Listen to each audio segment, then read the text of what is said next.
Doutor Paulo, médicos sendo investigados na CPI, médicos que estão salvando vidas, e políticos que deveriam prestar contas, né, à sociedade, estão sendo aí absolvidos dessa tarefa, dessa missão que deveria ser a missão número 1 dessa CPI.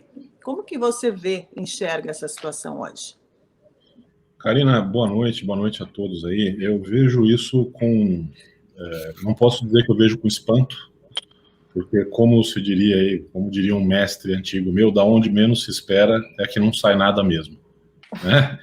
Então, é um absurdo. Eu não me meto, por exemplo, a discutir cálculo de uma construção de um edifício com um engenheiro. Por quê? Porque eu tenho o bom senso de me declarar incompetente para isso. Eu não me digno a discutir a abrangência legislativa de um projeto de lei. Agora, não venham discutir medicina comigo. Né? Por quê? Porque é um assunto que até quando um juiz quer decidir, ele pede o auxílio de um perito médico. Então, como é que um parlamentar vai se meter nisso? Dizer o que é que eu posso prescrever, o que é que eu não posso? Não vai não, amigo. Não vai mesmo. A população deu um show de cidadania.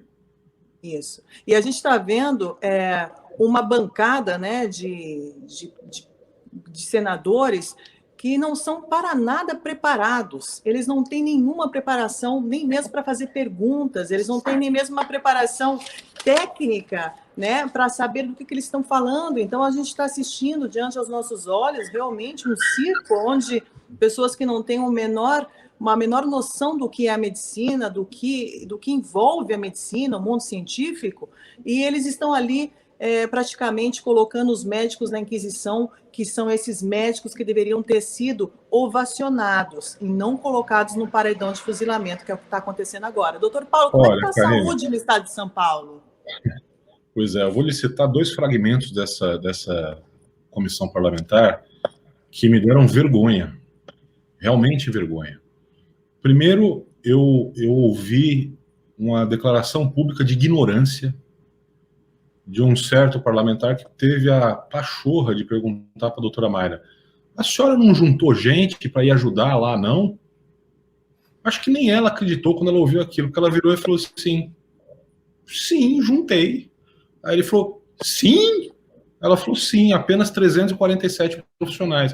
Quer dizer, isso indica que esse parlamentar, além dele não ter a menor noção para fazer uma pergunta, ele não teve leitura.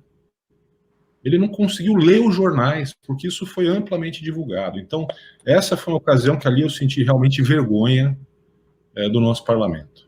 A segunda vez que eu senti essa vergonha, assim, imensa, foi ao ver um parlamentar dizer que porque a doutora Mayra não tinha publicado nenhum trabalho a respeito de fármacos, quem era ela para falar de fármacos? Meu caro parlamentar, não precisa fazer medicina não, porque eu sei que talvez você não passe no vestibular, mas veja o currículo da Faculdade de Medicina. Existe um negócio que a gente aprende no primeiro ano e repete durante todos os 6 anos, chama-se metodologia científica. Isso habilita qualquer médico a ler, interpretar e criticar qualquer produção científica, seja um artigo, seja uma pesquisa clínica que ainda não foi publicada.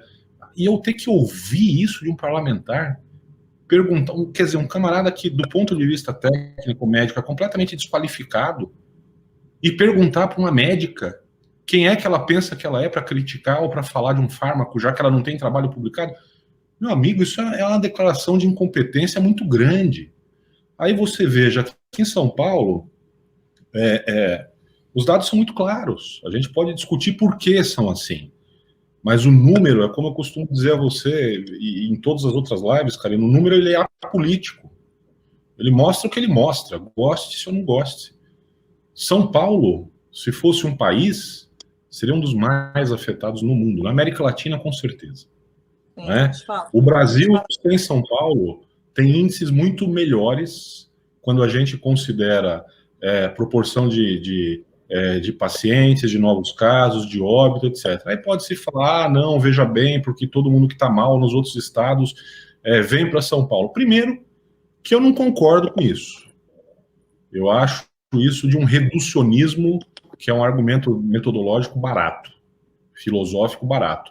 Porque eu conheço muitos estados que têm um trabalho de excelência, e aqui eu não vou citar Natal, não, Rio Grande do Norte, porque tem a doutora Roberta de lá e eu sou de lá. Vamos dizer que eu estou puxando a sardinha. Mas eu vou citar o Amapá. Vão ver os dados do Amapá. Um estado que tem poucos recursos e é exemplar. Então eu não engulo já muito essa história de que porque o doente ficou mal, ele vem para São Paulo. Vem mesmo? Jura? Né? Então a coisa não é bem por aí. Aí o que eu vejo aqui, hoje, eu estou vendo o número de casos aumentar novamente. Eu estou vendo isso, eu sinto isso, na demanda de novos pacientes. Eu estou vendo um governador que um dia fala que vai fechar, outro dia fala que vai abrir. Hoje, por exemplo, ele comunicou que não vai sair da flexibilização, do estágio de flexibilização, pelo menos até 15 de junho. Então, a cidade continua com toque de recolher, teoricamente, o que é péssimo, e não é péssimo apenas economicamente. É péssimo para a saúde mental das pessoas.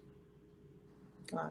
Né? É péssimo porque a gente tem curvas feitas pelo brilhante Dr. Bruno Campelo, mostrando que após uma restrição maior, você tem aumento no contágio, principalmente com essas novas cepas, que são cepas mais virulentas, ou seja, como a Roberta fala, se antes a gente tinha uma casa que a gente tinha 7 pessoas morando e aparecia um caso índice, ou seja, aparecia alguém positivo lá dentro, depois a gente ia tratar mais 1 ou 2 moradores daquela casa.